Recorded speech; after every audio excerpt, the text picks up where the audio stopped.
Assalamualaikum warahmatullahi wabarakatuh. Innal hamdalillah nahmaduhu wa nasta'inu wa nastaghfiruh wa na'udzubillahi min shururi anfusina may yahdihillahu fala mudhillalah fala hadiyalah. Asyhadu an la ilaha illallah wa asyhadu anna Muhammadan abduhu wa rasuluh la nabiyya ba'dah. Baik anak-anakku sekalian, pada hari ini kita sama-sama akan belajar membuka lagi pelajaran ABP.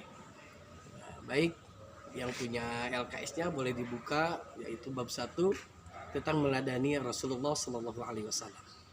Sebelum menginjak kepada materi sebelumnya, selanjutnya Bapak akan memberikan dulu penjelasan, yaitu sebuah cerita bagaimana tentang meladani akhlaknya Rasulullah Sallallahu Alaihi Wasallam. Diceritakan ada sebuah kisah. Ketika itu Rasulullah Shallallahu Alaihi Wasallam akan berangkat menuju masjid. Di setiap perjalanan Rasulullah selalu berjumpa dengan orang yang senantiasa membenci kepada Rasulullah. Setiap kali jalan, Rasulullah SAW selalu diludahi. Tapi beliau tidak pernah marah dan terus melanjutkan perjalanannya sampai masjid. Hari kedua pun demikian. Pas hari ketiga, Rasulullah SAW ketika berjalan di sebuah masjid, Rasulullah SAW heran karena kaget orang yang senantiasa meludahinya itu tidak ada. Kemudian Rasulullah SAW pergi kemana-mana untuk mencari orang tersebut yang senantiasa meludahi Rasulullah. Dia bertanya-tanya, kemana orang yang senantiasa meludahinya. Kemudian Rasulullah mencari kabar kepada sahabatnya. Akhirnya tersiarlah kabar bahwa orang yang senantiasa meludahi Rasulullah SAW itu sedang sakit. Kemudian Rasulullah pergi ke rumah orang tersebut dengan berbagai macam bawa makanan. Sehendaknya sampai di rumah orang tersebut, Rasulullah pun mengetuk pintu. Tuk, tuk, tuk, tuk. Ketika membuka pintu, orang yang senantiasa meludahi Rasulullah itu kaget. Hai Muhammad, mau apa engkau kesini? Apakah engkau akan balas dendam karena setiap hari aku ludahi? Rasulullah pun berkata, oh, hari ini saya ingin menjengukmu. Justru ketika saya pergi ke masjid, kok orang yang senantiasa meludahi situ nggak ada. Saya bertanya-tanya hendak mencarimu, dan alhamdulillah hari ini saya bisa sampai ke sini. Hari ini saya tidak akan balas dendam ataupun apa, tapi hari ini saya akan menjengukmu dengan setulus hati dan mendoakanmu supaya engkau akan sembuh. Akhirnya pada waktu itu juga Rasulullah SAW berdoa kepada Allah Subhanahu Wa Taala, dan akhirnya pada seketika itu juga orang yang sedang sakit keras tersebut akhirnya mendadak untuk sembuh seperti sedia kala. Kemudian orang tersebut, ya Rasulullah, sungguh mulia akhlak engkau. Aku jadi malu yang tak terkira. Akhirnya pada detik itu juga orang yang senantiasa meludahi Rasulullah itu akhirnya masuk menjadi agama Islam. Subhanallah. Di dalam kisah ini anak-anak bisa mempelajari bagaimana suri teladannya Rasulullah Sallallahu Alaihi Wasallam. Rasulullah itu tidak akan pernah marah ketika kita mencacinya. Rasulullah tidak akan pernah membenci ketika kita memusuhinya. Justru Rasulullah malah mendoakannya. Inilah yang kita harus tiru oleh kita. Karena Rasulullah Sallallahu Alaihi Wasallam diutus ke bumi ini adalah innama bu'istu liutami makarimal akhlak, yaitu untuk menyempurnakan akhlaknya manusia. Baik anak-anak sekalian, ada berbagai macam contoh yang perlu kita ikuti, perlu kita dasari bagaimana kita mengikuti contoh-contoh Rasulullah Shallallahu Alaihi Wasallam. Akhlaknya yang luar biasa, dia santun kepada semua orang. Bagaimana anak-anak ketika kalian sedang bermain dengan teman-teman, maka ciptakanlah suasananya dengan nyaman.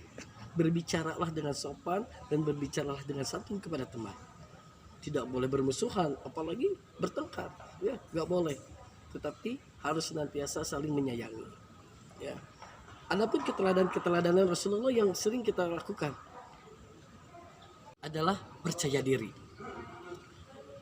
Kita harus meneladani bagaimana Rasulullah Shallallahu Alaihi Wasallam senantiasa percaya diri pada beliau, pada dirinya sendiri. Beliau menyiarkan agama Islam dengan keteguhan hati, dengan keimanan yang kuat. Dia sebarkan agama Islam. Dia percaya diri bahwa dia mampu untuk merubah yang dulunya dari zaman jahiliyah, julunya yang sangat gelap gulita, menjadi terang benderang dan Islam tersebar di mana-mana dengan percaya diri. Ya, bagaimana di dalam surat Al-Imran dijelaskan bahwa kita adalah manusia yang derajatnya lebih tinggi dibandingkan dengan yang lain. Dengan demikian, bahwa ada anak-anakku sekalian harus memiliki sifat percaya diri. Jangan pantang menyerah. Ketika kalian tidak bisa, maka carilah ilmu sebanyak mungkin. Bahwa saya bisa, ketika kita belum bisa membaca Al-Quran, maka kita harus percaya diri bahwa saya bisa membaca Al-Quran. Dengan cara apa? Yaitu dengan cara belajar, ya, bisa dengan orang tua, dengan guru ngaji dan lain sebagainya banyak. Ya, apalagi sekarang zamannya teknologi yang sangat canggih. Ya, di YouTube ingin belajar Al-Quran, kita buka bisa. Ya, nah mudah-mudahan inilah yang harus kita terapkan di dalam kehidupan sehari-hari, yaitu memiliki sifat percaya diri. Cara agar menumbuhkan sifat percaya diri. Yang pertama adalah berdoa kepada Allah Subhanahu wa taala agar di dalam diri kita ini ditumbuhkan rasa percaya diri kita. Ya. Kita belajar boleh, bagus. Kemudian kita sering membaca buku untuk senantiasa percaya diri, bagus. Tapi seandainya kita tidak berdoa kepada Allah, bagaimana? Allah yang memberikan kita pikiran, Allah yang memberikan kita kecerdasan, Allah yang memberikan kita kepandaian. Maka selayaknya lah bagi umat beriman, bagi umat Islam harus senantiasa memohon kepada Allah Subhanahu wa taala supaya apa? Ketika kita meminta diri kita untuk diberikan kecerdasan, meminta agar diri kita diberikan keyakinan yang luar biasa kepada Allah Subhanahu wa taala supaya apa? Akan menimbulkan rasa percaya diri kita. Dengan berbanyak ilmu, berbagi banyak ilmu, kemudian kita berdoa kepada Allah, Allah pun akan mengabulkan doa-doa. Yang kedua, kita yakin bahwa yang dimiliki oleh diri kita itu hanya berasal dari Allah Subhanahu wa taala. Maka di sini akan timbul rasa percaya diri kita akan senantiasa dekat dengan Allah dan yakin bahwa kemampuan kita ini adalah semata-mata hanya diberikan dari Allah Subhanahu wa taala. Maka di sini kita tidak akan pernah ada orang yang sombong, ya. Karena apapun yang dimiliki oleh diri kita hanyalah diberikan oleh Allah Subhanahu wa taala. Bagaimana tadi di sebuah kisah Rasulullah Shallallahu alaihi wasallam ketika dia hendak ke masjid, dia diludahi. Tetapi dia hanya berdoa kepada Allah, yakin, dia percaya diri bahwa suatu saat orang tersebut akan masuk Islam. Ternyata apa? Doa Rasulullah SAW diijabah oleh Allah Subhanahu wa taala. Dengan percaya dirinya beliau, ya, dengan percaya dirinya beliau, dia menyiarkan agama Islam.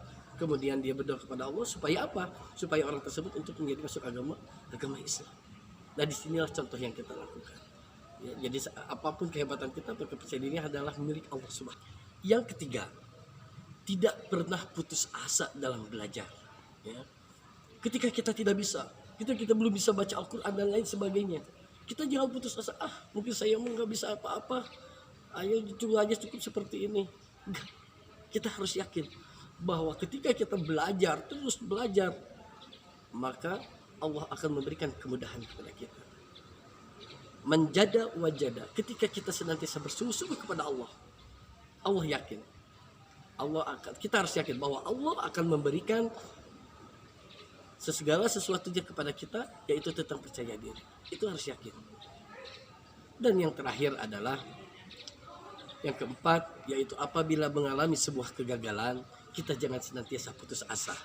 Ya, kita harus yakin bahwa kegagalan hari ini adalah kesuksesan yang tertunda.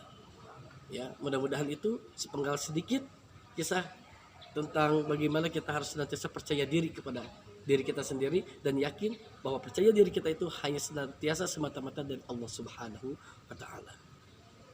Mungkin itu aja yang dapat Bapak sampaikan. Mudah-mudahan kalian semua bisa menyimpulkan dan meneladani bagaimana akhlak Rasulullah Sallallahu alaihi wasallam di kehidupan sehari-hari. Ya, Bapak doakan kalian akan tetap semangat, terus bekerja, terus belajar dan terus belajar supaya kalian menjadi anak-anak yang saleh.